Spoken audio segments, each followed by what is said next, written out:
Bonjour à tous, bon dimanche à chacun.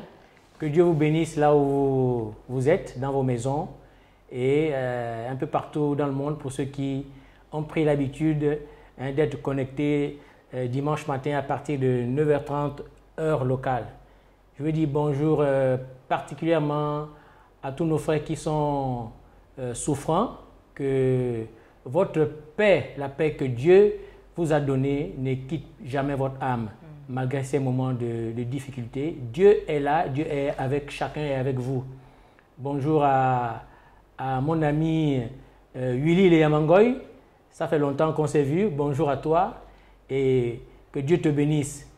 Nous allons passer encore un agréable moment avec le Seigneur et vous savez que la louange sied à ceux qui craignent l'Éternel et l'Éternel siège au milieu de la louange de son peuple. Nous avons vu et appris que nous marchons sur un chemin sûr avec le Seigneur. C'est le chemin de la vie, la vie éternelle, le chemin de la vérité.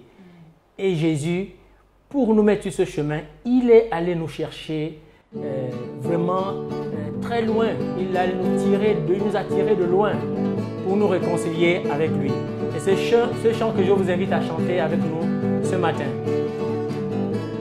Dieu m'a tiré de loin, il m'a arraché de l'enfer, par l'amour de Jésus-Christ, je suis réconcilié avec lui. Oui, Dieu m'a tiré de loin.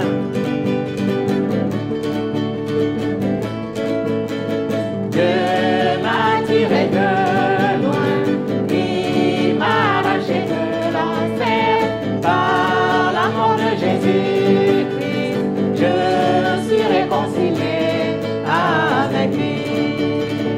Les choses anciennes ne m'intéressent plus, oubliant ce qui est derrière moi. Oubliant ce qui est derrière moi, me portant vers ce qui est devant moi, je cours vers le but pour gagner le prix de la vocation céleste de Dieu en Jésus-Christ. Oui, oubliant ce qui est derrière moi. Oubliant ce qui est derrière moi, me portant vers ce qui est devant moi. Oui, je cours vers le but pour gagner le prix de la vocation céleste de Dieu en Jésus-Christ. Encore une fois, j'oublie ce qui est passé.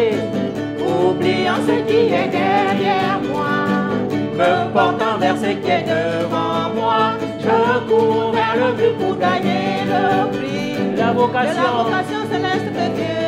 Je cours vers Dieu. La vocation céleste de Dieu. Je cours vers le but pour gagner le Amen. prix de la vocation céleste de Dieu. Oui, je cours et je cours. De la vocation céleste de Dieu en Jésus-Christ. Amen. Amen.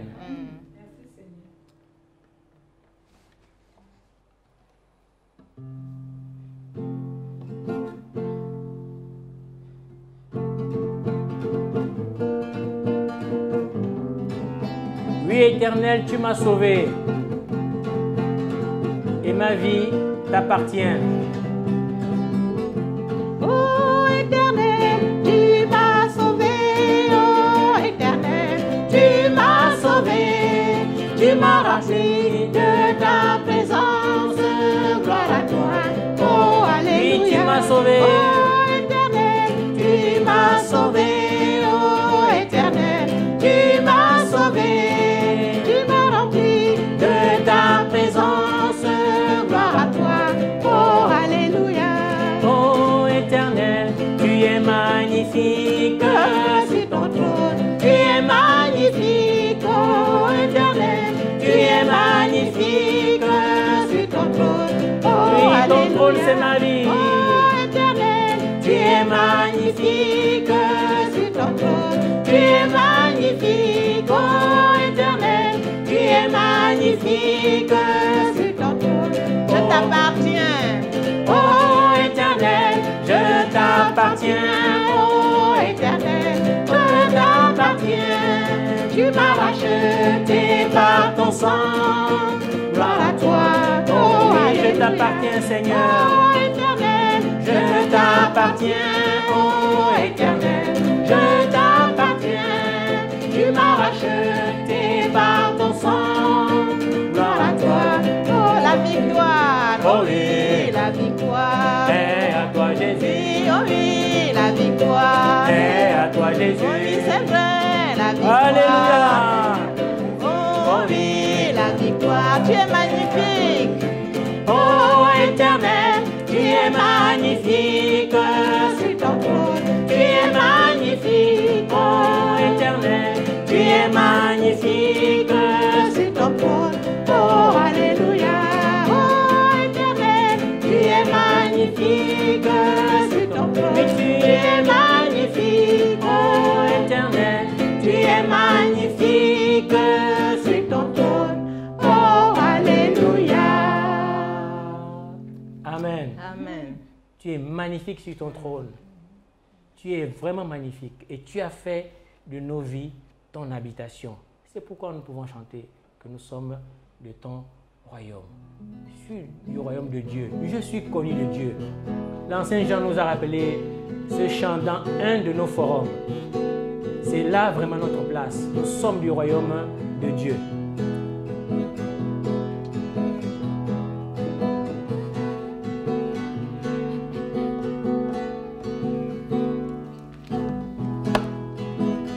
Je suis du royaume de Dieu, je suis connu de Dieu, je suis du royaume de Dieu, j'ai du prix à ses yeux, je suis du royaume de Dieu, je suis connu de Dieu, je suis du royaume de Dieu, j'ai du prix à Je suis du royaume. je suis du royaume de Dieu, je suis connu de Dieu. Du royaume de Dieu, j'ai du prix à ses yeux. Je suis du royaume de Dieu, je suis connu de Dieu. Je suis du royaume de Dieu, La suite. j'ai du prix à ses yeux. Il m'a sauvé, lui il m'a lavé, m'a sanctifié, il m'a justifié.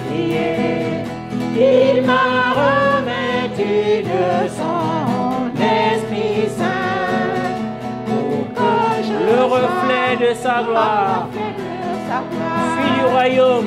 du royaume de Dieu. C'est connu de Dieu. Je suis du royaume de Dieu. J'ai du prix à ses Oui, yeux. je suis du royaume. Du royaume de Dieu. C'est connu de Dieu. Du royaume de Dieu, j'ai du prix à ses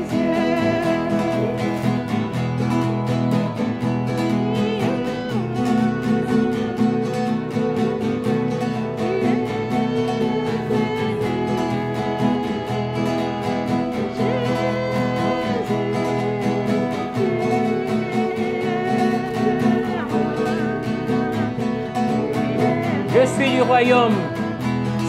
Du royaume de Dieu, c'est connu de Dieu, c'est du royaume de Dieu, j'ai du prix à Oui, je suis du royaume. c'est du royaume de Dieu, c'est connu de Dieu, c'est du royaume de Dieu. Il me remplit de son Esprit Saint. Il me remplit de son Esprit Saint. Je suis à lui, il m'a choisi, il m'a sanctifié pour que je sois. Oui, le reflet de sa gloire. Il me remplit de son Esprit Saint qui parle en moi, me dit je suis à lui, il m'a choisi.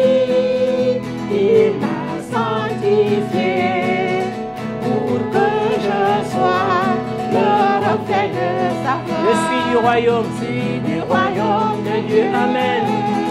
Je suis connu de Dieu, suis du royaume de Dieu, j'ai du prix à ses yeux, suis du royaume de Dieu, suis connu de Dieu, suis du royaume de Dieu, j'ai du prix à ses yeux. Gloire à toi, Seigneur. C'est toi qui nous a vraiment donné de la valeur. Nous n'étions rien. Nous étions des âmes perdues et tu es allé nous chercher dans nos tombes. Tu nous as ramenés de la mort à la vie. Vraiment que ton nom soit béni, que ton nom soit exalté. Tu es le Seigneur des Seigneurs. C'est toi le lion de la tribu de Juda. Et nul ne peut aller au Père que par toi. Tu es le chemin, la vérité et la vie. Le salut n'est possible qu'en toi et par toi. Aucun autre homme n'a déclaré sur terre que je suis le chemin, la vérité et la vie. Tu es la résurrection. C'est en toi que nous croyons. Et nous marcherons toujours, Seigneur, dans tes pas. Tu es Seigneur des Seigneurs. Tu es Seigneur des Seigneurs. Seigneur Dieu Tout-Puissant. Tu es le Seigneur de gloire. Seigneur de l'univers. Lion de la tribu de Juda. Lion de la tribu de Juda, le libérateur. Sauveur du monde et rédempteur. Lion de la tribu de Juda, le libérateur. Sauveur du monde et rédempteur. Tu es celui qui donne la vie, la paix, la joie. Tu es celui qui donne la vie, la paix, la joie. Lion de la tribu de Juda, le libérateur. Sauveur du monde et rédempteur. Lion de la tribu de Juda, le libérateur. Sauveur du monde et rédempteur. Tu es celui qui donne la vie, la paix, la joie. Tu es celui qui donne la vie, la paix, la joie. Tu es Seigneur des Seigneurs. Tu es Seigneur des Seigneurs. Seigneur Dieu Tout-Puissant. Tu es le Seigneur de gloire. Seigneur de l'univers. Lion de la tribu. Lion de la tribu de Juda, le libérateur. Sauveur du monde et rédempteur. Lion de la tribu de Juda, le libérateur. Sauveur du monde et rédempteur. Tu es celui qui donne la vie, la paix, la joie. Tu es celui qui donne la vie, la paix, la joie. Les instruments.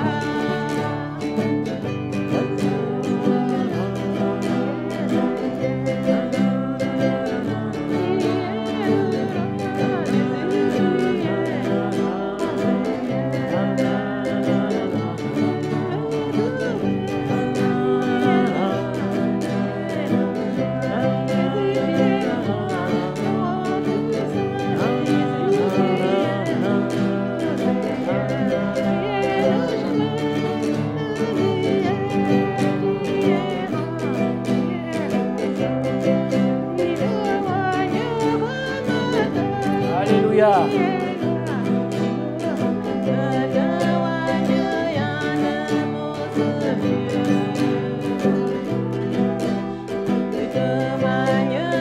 Tu es celui qui donne la vie, la paix, la joie.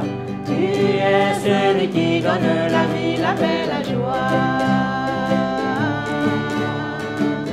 Tu es celui qui donne la vie, la paix, la joie. Oui, tu es celui qui donne la vie, la paix, la joie. Tu es celui qui donne la vie, la paix, la joie. Tu es celui qui donne la vie, la paix, la joie. Amen.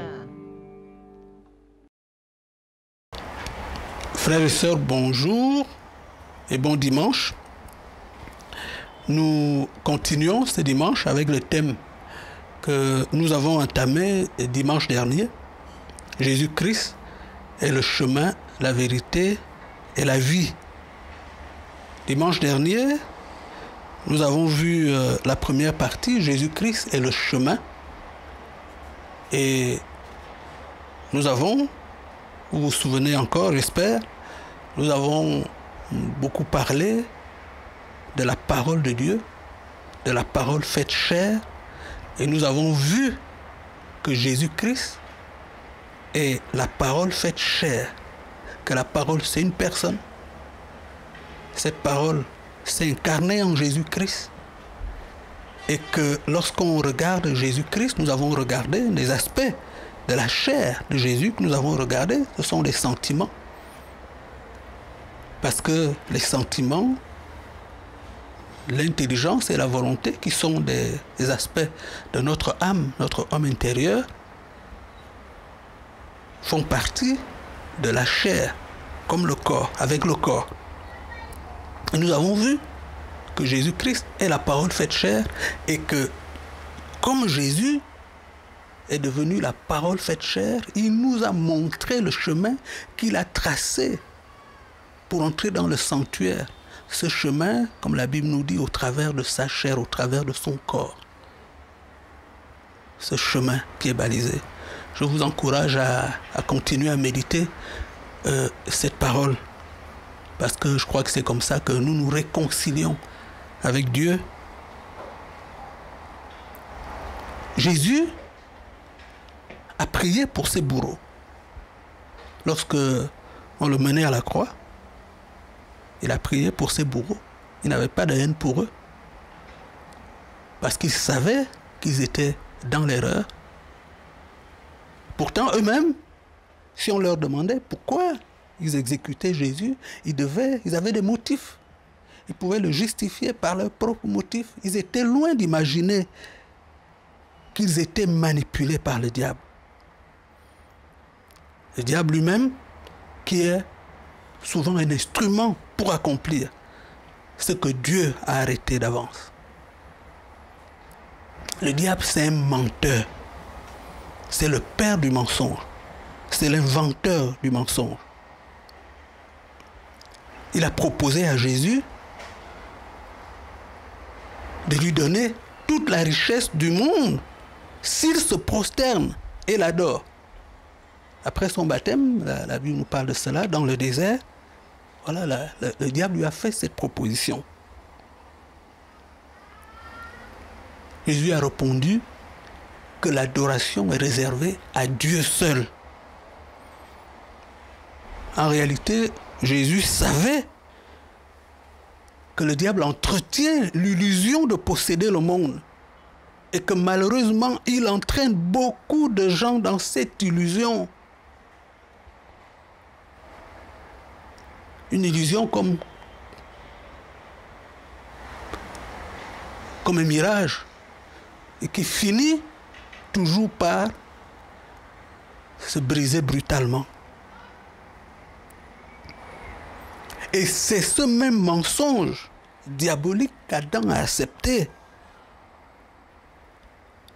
Nous avons vu qu'Adam a cru ce mensonge qui consistait à être comme Dieu par ses propres moyens. Comme Dieu, être comme Dieu sans Dieu. Ce mensonge qui consistait à croire qu'il pouvait réussir à être comme Dieu sans la grâce de Dieu. Nous savons que c'est faux. C'est tout à fait faux. C'est un mensonge. On ne peut pas être comme Dieu. On ne peut pas être justifié, juste, par ses propres œuvres. Et même, on ne peut pas être juste par les œuvres de la loi. C'est ce que la Bible nous dit. Nous allons lire Galates chapitre 2, le verset 16. Néanmoins, sachant que ce n'est pas par les œuvres de la loi que l'homme est justifié, mais par la foi en Jésus-Christ. Nous aussi, nous avons cru en Jésus-Christ afin d'être justifiés par la foi en Christ et non par les œuvres de la loi, parce que nulle chair ne sera justifiée par les œuvres de la loi. Frères et sœurs, personne ne peut être sauvé en comptant sur sa propre force. Personne. 1 Jean 1,10 nous dit, si nous disons que nous n'avons pas péché, nous le faisons menteur et sa parole n'est point en nous. Si nous disons que nous sommes sans faute, que nous pouvons être comme Dieu, sans Dieu, la Bible dit sa parole n'est pas en nous. Parce que nous sommes sauvés par grâce. Nous sommes sauvés par grâce. Le salut vient par grâce. Éphésiens chapitre 2, le verset 5. Il dit, alors que nous étions spirituellement morts à cause de nos fautes, il nous a fait revivre les uns et les autres avec le Christ. C'est par grâce que vous êtes sauvés. C'est par grâce que vous êtes sauvés. Et ce matin, frères et sœurs, je veux nous dire, je veux vous dire, je veux vous rappeler, je veux que chacun se rappelle cette vérité. La vérité, c'est que la grâce de Dieu est nécessaire et elle est suffisante. C'est cela la vérité. Quand Jésus dit « je suis la vérité », ça parle de cela. La grâce de Dieu est suffisante. Elle n'a pas besoin qu'on lui ajoute quelque chose. On peut faire plein de choses pour manifester notre amour pour Dieu. Mais il n'y a rien à ajouter pour être sauvé. Nous sommes sauvés par grâce.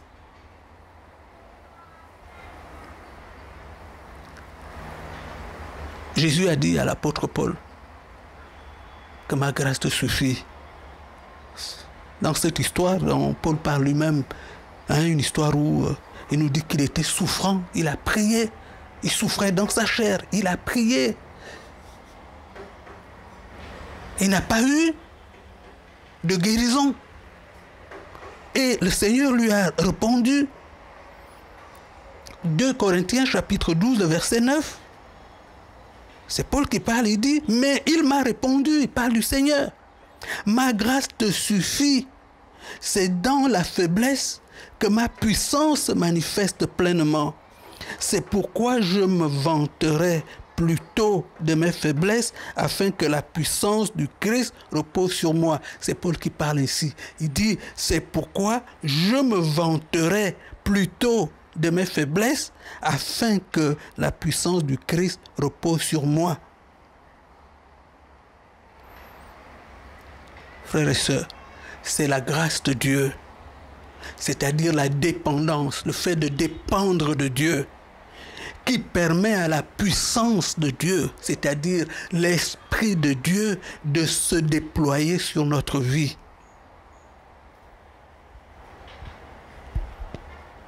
La grâce, elle vient de la croix. La grâce vient de la croix. C'est le produit de la croix. La croix où Jésus a été crucifié. Lisons Romains chapitre 3, le verset 21. Mais maintenant, sans la loi, est manifestée la justice de Dieu, à laquelle rendent témoignage la loi et les prophètes. Justice de Dieu par la foi en Jésus-Christ pour tous ceux qui croient. Il n'y a point de distinction, car tous ont péché et sont privés de la gloire de Dieu.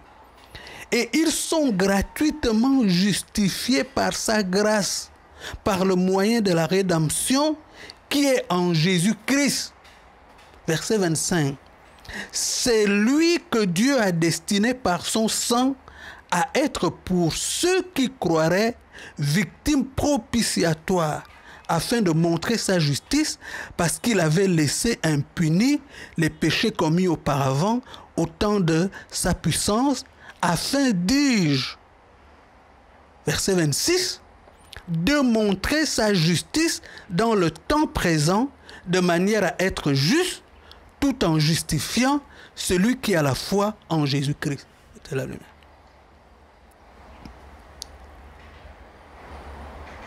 À la croix, il y a une véritable réconciliation entre Dieu et l'homme. C'est la croix qui nous rend propices à Dieu, qui nous rend favorables à Dieu. C'est la croix. Il y a deux choses qui se produisent à la croix. Dieu demeure juste et l'homme est justifié. Dieu demeure juste, comprenez bien, et l'homme est justifié. Frères et sœurs, Dieu demeure juste. Dieu avait besoin de demeurer juste.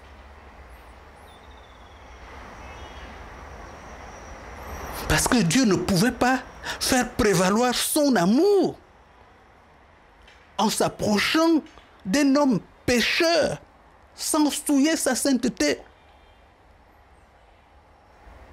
Il ne pouvait pas, à cause de son amour pour l'homme, devenir impartial. Nous avons vu dimanche dernier que Dieu est impartial. Il ne pouvait pas fermer les yeux sur la faute de l'homme. Dieu ne pouvait pas devenir un tricheur. Est-ce que vous imaginez un Dieu tricheur? Un univers soutenu par un Dieu qui fait des combines? Vous imaginez quelle catastrophe ça pouvait être? Qui serait notre recours? Qui serait notre secours? Dieu est juste.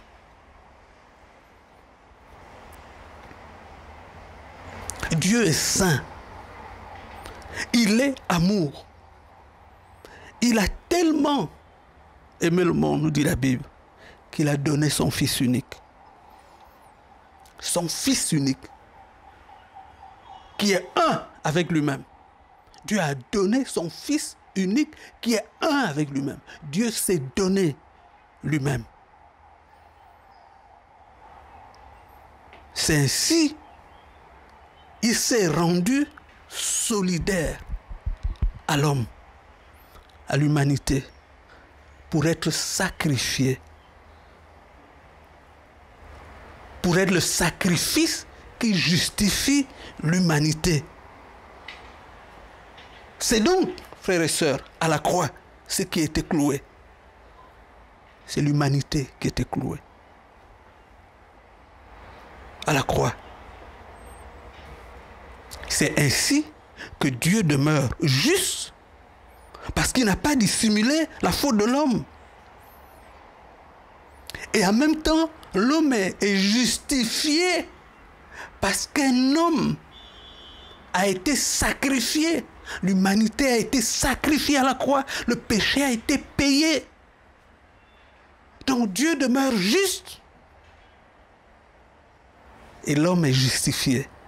C'est ce que ce texte dit, verset 26, du texte que nous avons lu tout à l'heure, de Romains 3, 21, le verset 26.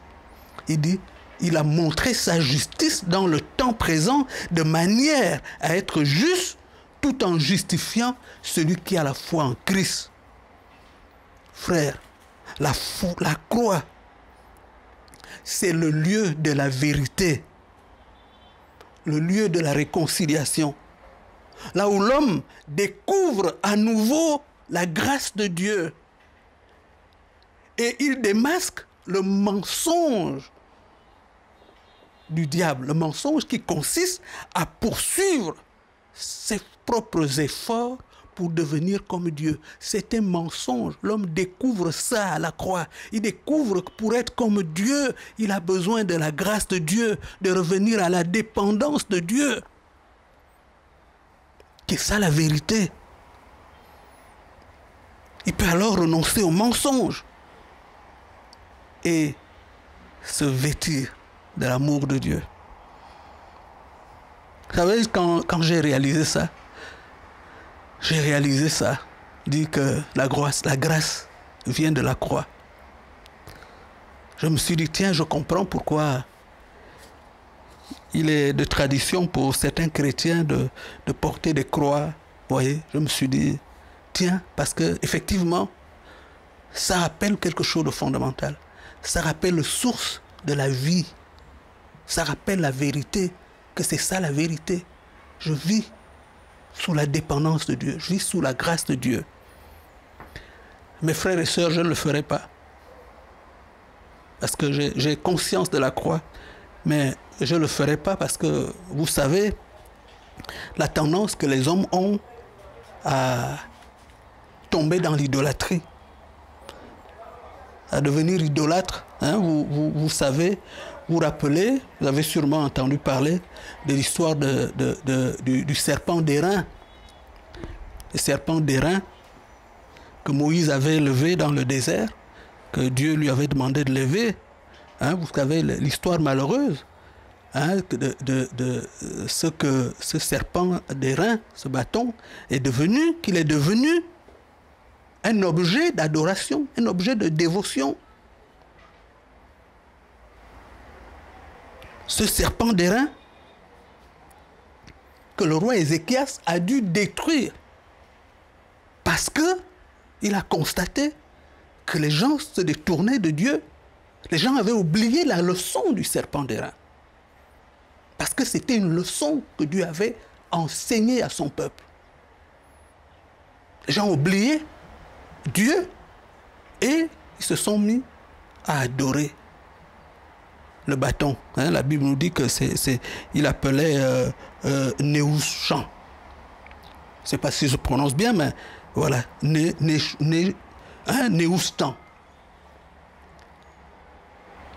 La leçon du serpent d'airain, c'était quoi? Vous savez, dans le désert, le peuple s'est rebellé contre Moïse, qui a été établi par Dieu. Le peuple s'est rebellé une énième fois contre Moïse. Et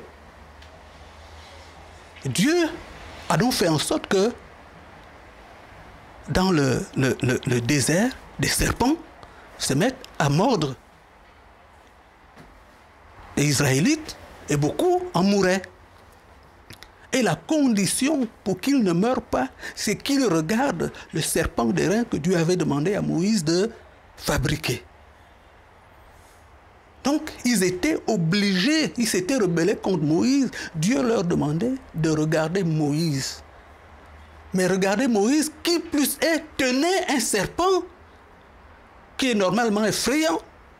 Donc, il devait braver cette frayeur et regarder tout de même Moïse. Parce que c'est lui que Dieu a établi. C'était une façon de les ramener à l'obéissance à Dieu et pas à leur caprice. C'est ça l'histoire. Ils ont oublié et ils sont devenus idolâtres. Vous voyez ce qui caractérise le monde déchu, c'est ça. C'est l'idolâtrie, c'est cette tendance à devenir idolâtre, à renier Dieu et à adorer toutes sortes de choses. Les hommes se fabriquent une multitude d'objets, vous savez. Tout peut devenir une idole. Tout ce qui distrait et détourne de Dieu et prend plus d'énergie que Dieu, que l'adoration à Dieu, devient une idole.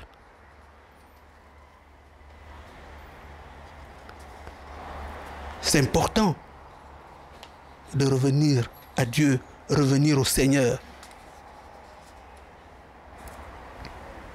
Nous devons revenir au Seigneur. Parce que c'est lui qui nous restitue son image en nous. Nous devons revenir à la grâce de Dieu, à la dépendance de Dieu. Nous devons dépendre de Dieu. C'est cela la vérité. C'est quand nous dépendons de Dieu qu'il reconstruit son image en nous. Lisons la parole de Dieu. 1 Corinthiens chapitre 15, verset 24. Nous lisons ceci. Puis viendra la fin.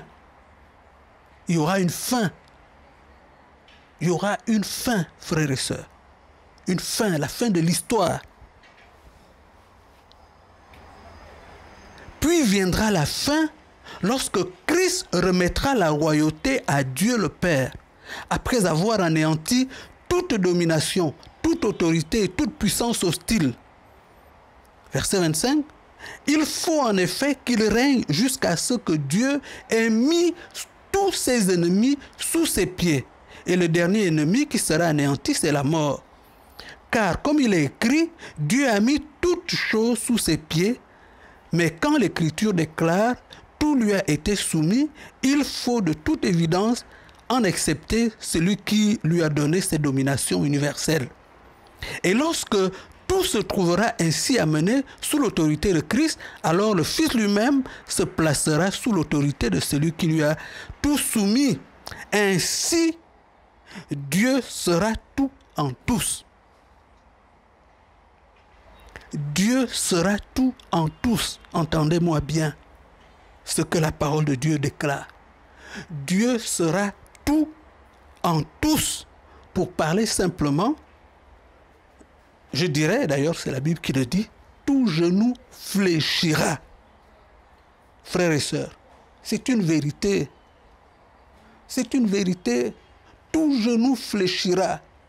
Vous savez, on peut toujours mentir quand la vérité est brouillée.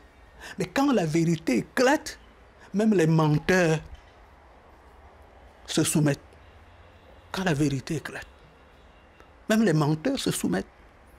À contre-cœur, mais ils se soumettent parce que la vérité a éclaté.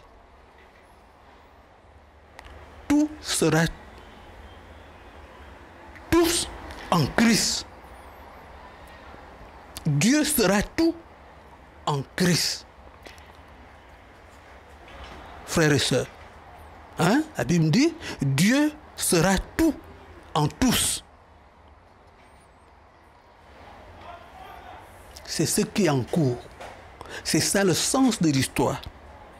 Dieu est en train de devenir tout en tous. C'est le sens de l'histoire. L'histoire se réalise sous nos yeux, frères. C'est scellé, c'est décidé, c'est ce qui se passe. Vous savez, quand vous regardez un embryon se former dans le ventre, quand vous regardez un embryon, c'est souvent on le montre dans des documentaires, et il peut arriver qu'on accélère le processus. Quand vous regardez ça, ça a l'air désordonné, ça a l'air brouillon, ça va vite. Vous avez l'impression que ça va dans tous les sens. Mes frères et sœurs, ça ne va pas dans tous les sens. Il y a un programme qui s'accomplit et un merveilleux être va naître. On peut regarder le monde aujourd'hui, c'est le coronavirus. Ça trouble tout le monde. Mais l'histoire s'accomplit. Christ est en train de prendre la domination sur tout. Et c'est lui qui soumettra tout à Dieu le Père. Si vous voulez être du bon côté de l'histoire, soumettez-vous à Christ. Soumettez-vous à Christ. Jacques chapitre 4, le verset 5. Croyez-vous que l'Écriture parle en vain? C'est avec jalousie que Dieu chérit l'Esprit qu'il a fait habiter en vous. Il accorde au contraire une grâce plus excellente. C'est pourquoi l'Écriture dit, Dieu résiste aux orgueilleux, mais il fait grâce aux humbles. Soumettez-vous donc à Dieu, résistez au diable et il fuira loin de vous. Approchez-vous de Dieu et il s'approchera de vous. Nettoyez vos mains pécheurs, purifiez vos cœurs, hommes irrésolus. Jésus est la vérité parce qu'il nous délivre de la conquête mensongère de la divinité par nos propres efforts.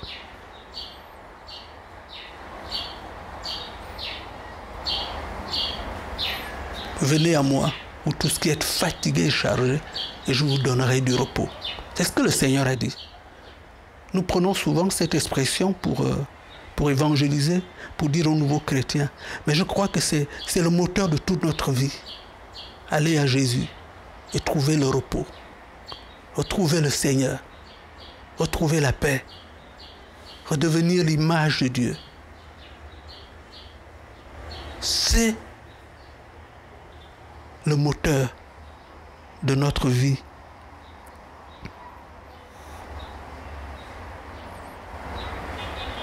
Jésus-Christ est la vérité. Parce que c'est lui qui est la grâce de Dieu. C'est par lui que nous sommes amenés dans la dépendance de Dieu, que nous redécouvrons ce que c'est que dépendre de Dieu. Parce que c'est cela la vérité. Et que nous démasquons, comme j'ai dit au début, le mensonge du diable. Le mensonge, rappelez-vous, c'est penser qu'on peut devenir comme Dieu, sans Dieu, sans la grâce de Dieu. La vérité, c'est que pour être comme Dieu, nous avons besoin de la grâce de Dieu. Nous avons besoin du Seigneur Jésus, de la communion avec le Seigneur Jésus, d'aller à Jésus pour trouver le repos. Frère, si vous avez abandonné ce message, quand vous êtes converti et vous avez pensé que c'est fini, et que ça peut, vous pouvez dérouler le chemin tout seul, je vais vous rappeler ce matin, chaque jour, pensez-y, venez à moi, vous tous qui êtes fatigués, et vous trouverez du repos. Parce que hors de Jésus, nous sommes tous des fatigués. Et c'est en Jésus que nous trouvons le repos, que nous trouvons la grâce de Dieu. Jésus-Christ est la vérité. Jésus-Christ est aussi la vie.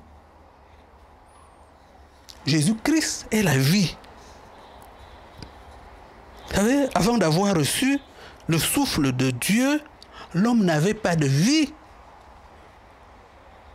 Il n'avait pas de vie.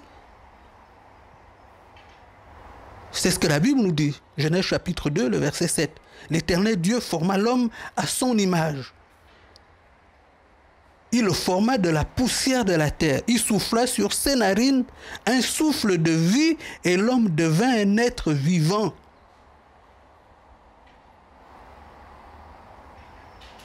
L'homme est devenu un être vivant grâce à l'esprit que Dieu a insufflé dans ses narines. C'est ce que la Bible nous dit. L'esprit que Dieu lui a donné. Vous savez, la vie de l'homme, c'est bien plus que la vie biologique, que de bouger les mains, bouger les pieds. C'est le souffle de Dieu. C'est l'esprit de Dieu qui donne la vie. Alors si le premier Adam, nous dit la Bible, était une âme vivante, la Bible nous dit aussi que le dernier Adam, c'est-à-dire Jésus-Christ, est un esprit vivifiant, un esprit qui donne la vie. Parce que le premier Adam est devenu un être vivant par le souffle de Dieu. Mais le dernier Adam, Jésus-Christ, est celui qui ramène à l'homme le souffle de Dieu. 1 Corinthiens, chapitre 15, verset 45.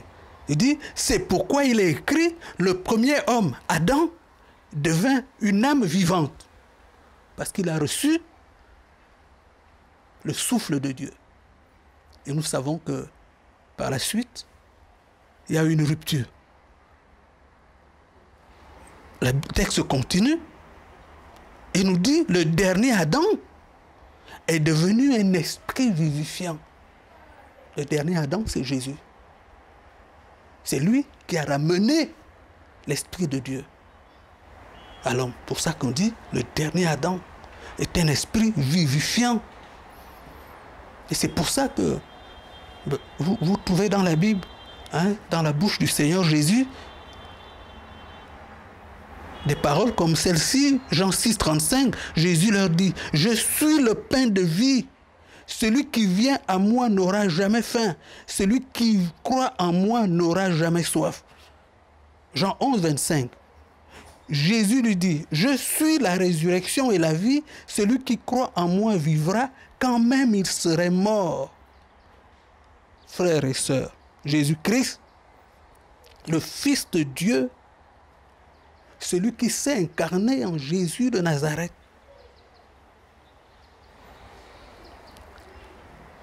c'est aussi cet arbre qui était planté au milieu du jardin, qui donnait les fruits, qui devait entretenir la vie. La vie que l'homme a reçue devait être entretenue en mangeant le fruit de l'arbre de vie planté au milieu du jardin. Et ce fruit-là, cet arbre-là, il nous parle de Jésus-Christ. Genèse chapitre 2, le verset 22.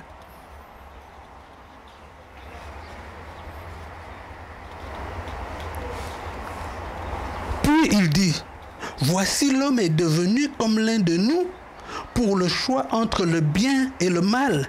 Maintenant, il ne faut pas qu'il tende la main pour cueillir aussi le fruit de l'arbre de vie, qu'il en mange et qu'il vive éternellement. » Alors l'Éternel Dieu le chassa du jardin pour qu'il travaille le sol d'où il avait été tiré. L'homme a été créé à l'image de Dieu, à la ressemblance de Dieu.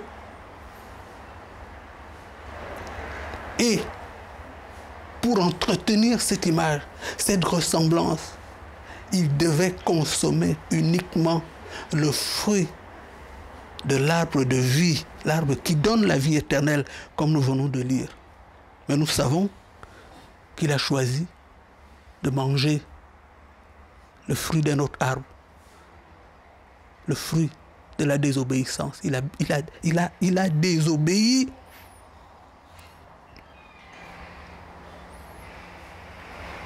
Jean chapitre 6, verset 57, Jésus a dit à ses disciples, « Comme le Père qui est vivant m'a envoyé et que je vis par le Père, ainsi celui qui me mange vivra par moi. » Jésus a dit, il a dit des choses fortes, des images fortes. Celui qui me mange, nous savons que cette parole a scandalisé beaucoup de ses disciples, beaucoup de gens qui le suivaient, et certains sont partis. Mais la relation que nous devons avoir avec Jésus, elle est comparable. Ces images ne sont pas gratuites, elle est comparable à la relation que nous avons avec la nourriture.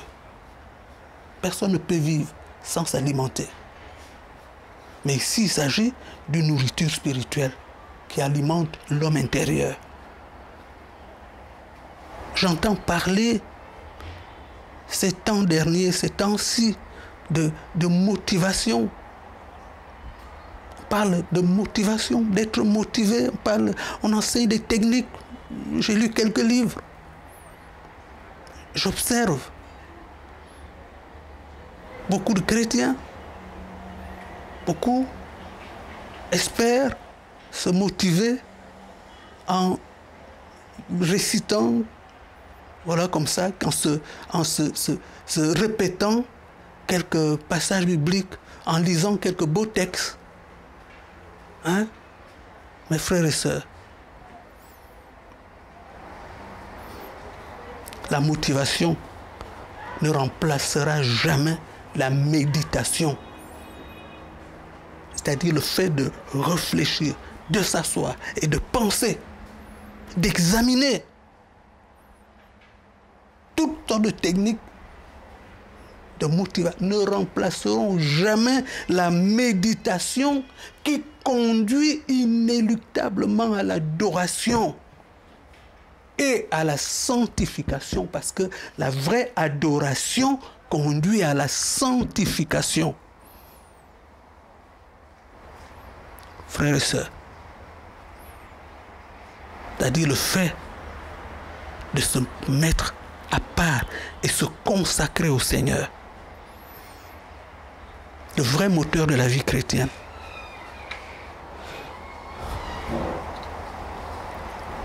C'est le Saint-Esprit. C'est la puissance du Saint-Esprit. C'est ça le vrai moteur de la vie chrétienne. Et la Bible nous enseigne que Jésus donne son esprit à ceux qui lui obéissent. À ceux qui lui obéissent. C'est ce que la Bible nous enseigne. Jésus donne son esprit à ceux qui lui obéissent.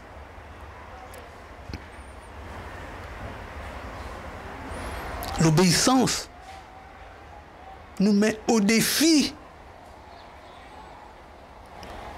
chaque jour, en toutes circonstances, de faire ce que nous savons que Dieu veut.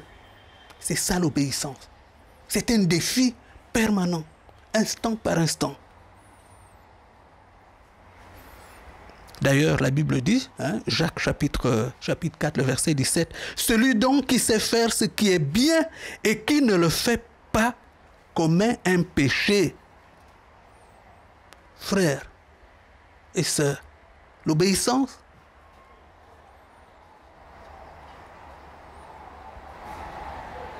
c'est le robinet qui maintient ouvert les fusions du Saint-Esprit au-dessus de nous.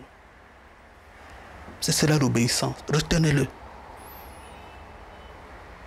Actes chapitre 5, le verset 32.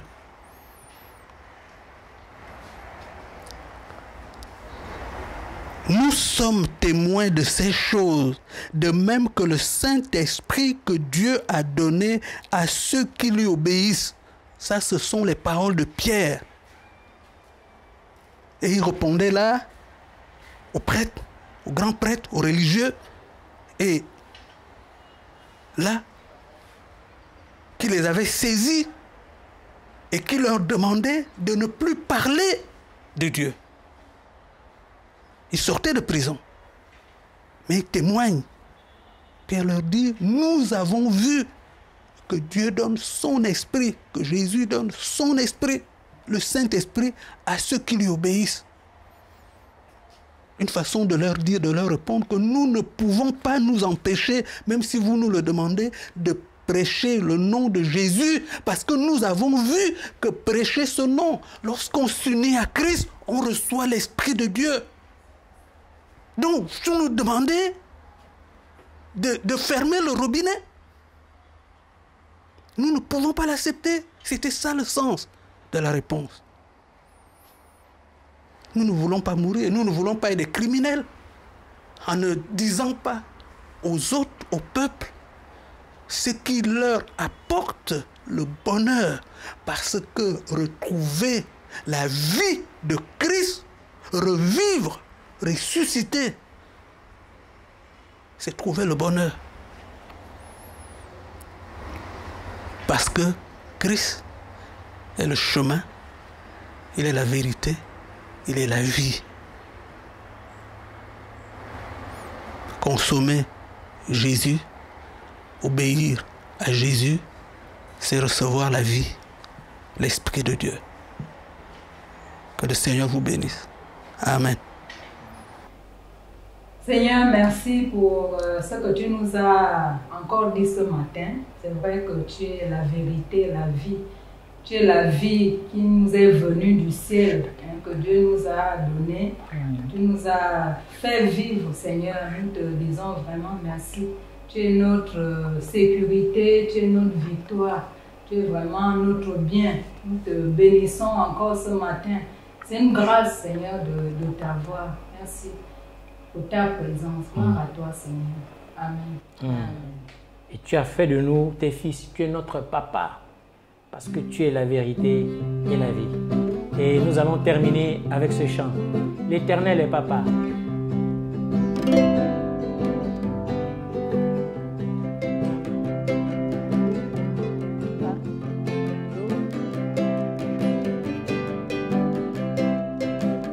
Mon Dieu, je t'aime. Mon Dieu, je t'aime. Mon Dieu, je t'aime. Tu es mon papa.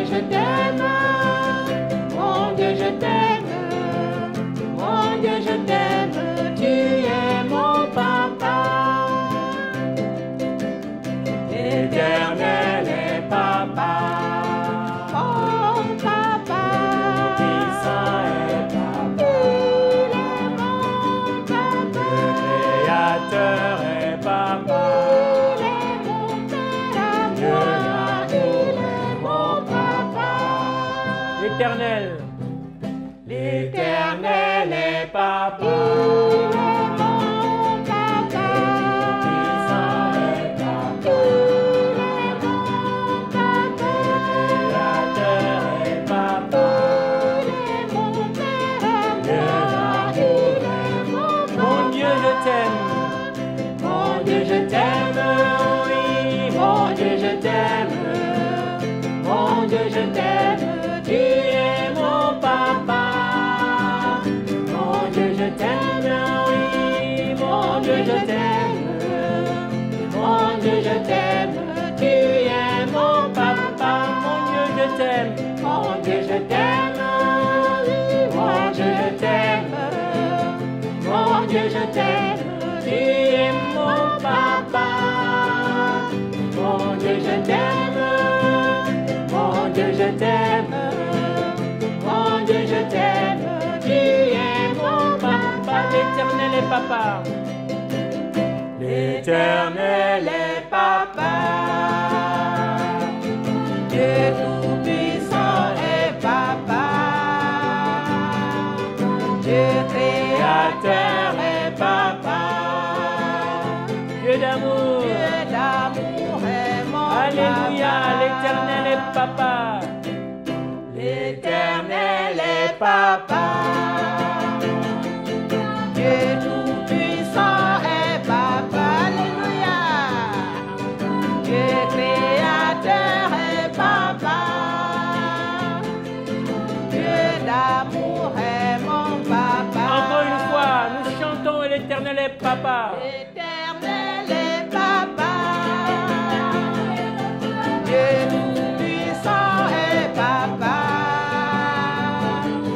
Dieu créateur est papa. Dieu d'amour est mon On papa. termine, l'Éternel est papa.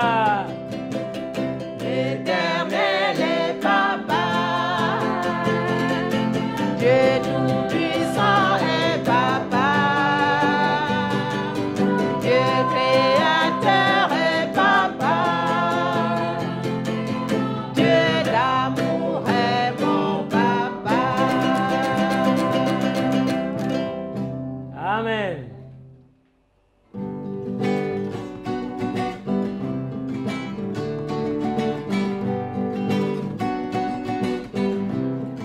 Gloire à Jésus.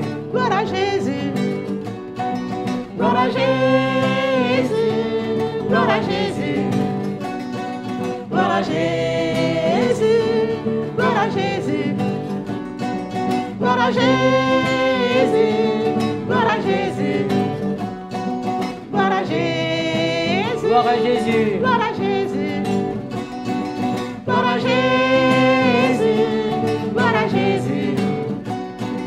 Gloire à Jésus. Oui, gloire à Jésus. Gloire à Jésus. Gloire à Jésus. Gloire à Jésus. Gloire à Jésus. El Shaddai. El Shaddai, Dieu tout-puissant, Emmanuel, Dieu est avec nous. Elola, tu nous suffis. El Shaddai. El Shaddai, Dieu tout-puissant, Emmanuel, Dieu est avec nous. Elola, tu nous suffis. Gloire à Jésus. Gloire à Jésus. Gloire à Jésus. Gloire à Jésus. Gloire à Jésus. Gloire à Jésus. Gloire à Jésus. Gloire à Jésus. Gloire à Jésus. El Shaddai. El Shaddai, Dieu tout-puissant, Emmanuel, Dieu est avec nous. Elola, tu nous suffis. Tu es le Seigneur des Seigneurs. Tu es Seigneur des Seigneurs, tu es Seigneur des Seigneurs, tu es Seigneur, le grand vainqueur. Oui, Dieu le Seigneur. Vive le Seigneur des Seigneurs, vive le Seigneur des Seigneurs, vive le Seigneur, le grand vainqueur. Encore une fois, vive le Seigneur. Vive le Seigneur des Seigneurs, vive le Seigneur des Seigneurs, vive le Seigneur, le grand vainqueur. El Shaddai. El Shaddai, Dieu tout-puissant, Emmanuel, Dieu est avec nous. Elola, tu nous suffis. El Shaddai. El Shaddai, Dieu tout-puissant, Emmanuel, Dieu est avec nous. Elola, tu nous suffis. Vive le Seigneur. Le Seigneur des Seigneurs, vive le Seigneur des Seigneurs, vive le Seigneur, le grand vainqueur. Oui, vive le Seigneur. Vive le Seigneur des Seigneurs, vive le Seigneur des Seigneurs, vive le Seigneur, le grand vainqueur. Amen. Au revoir.